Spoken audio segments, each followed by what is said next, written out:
King Saul was pursuing David hard. He was bitter against David. He was jealous of David. He wanted to kill David. Many times he did attempt. But then there came a time when David had an opportunity to kill Saul. He went very close. But then David doesn't kill him because David understood a very powerful spiritual principle. In the book of 1 Samuel chapter 24, verse 10, look, this is what he is speaking to Saul. Look, this day your eyes have seen that the Lord delivered you today into my hand in the cave, and someone urged me to kill you.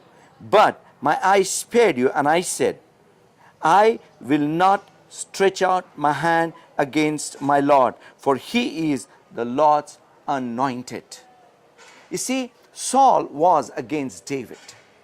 And even though David had an opportunity to take revenge on Saul, he did not do anything to Saul because he realized that Saul is God's anointed. You know, my brothers and sisters, many times, many brothers and sisters have made the mistake of stretching their hand against God's anointed people. Sometimes by just criticizing, sometimes by discouraging, sometimes by direct attack, sometimes by indirect attack. Some or the other way, you have been involved in hurting a man or a woman of God. Now, when I say man or a woman of God, I'm not just talking about pastors and evangelists and teachers and prophets and apostles and those people. I'm talking about every single man or woman who declared their faith in Jesus Christ. You know, when someone declares that faith in Jesus, there is a seal on them, a seal of God. There is a protection on them, and they become partaker in the blessing of Abraham. Do you know what the blessing of Abraham is?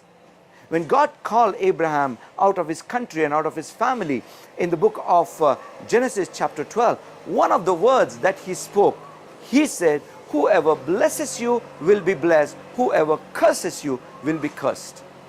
In other words, whoever does good to you, good will be done to them. Whoever harms you, harm will be done to them. What I'm trying to do is warn you. What I'm trying to do is to help you, to help yourself by not going against any man or woman of God. You know, when someone goes against you, God tells you forgive. You don't worry about them. Because he says, vengeance is mine. When you raise your hand against man or woman of God, God is not happy. Just as God has forgiven you of your sin, God has forgiven that man or that woman of God also of their sin. Just as much as God loves you, God loves that person also. Remember this, my brothers and sisters, and don't fall into the trap of the devil trying to hurt another anointed man or woman of God. You see, we are all working for same master.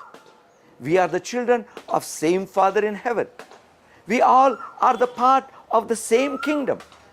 And we are all part of one church, that is the church of Jesus Christ of Nazareth. Therefore, let us move in love.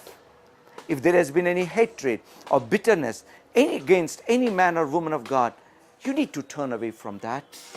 If there is something hurt or harm you have done to any other man or woman of God, you need to go forward and you need to do to repair the harm that you have done. You need to come before God, because hurting his people hurts God. God bless you.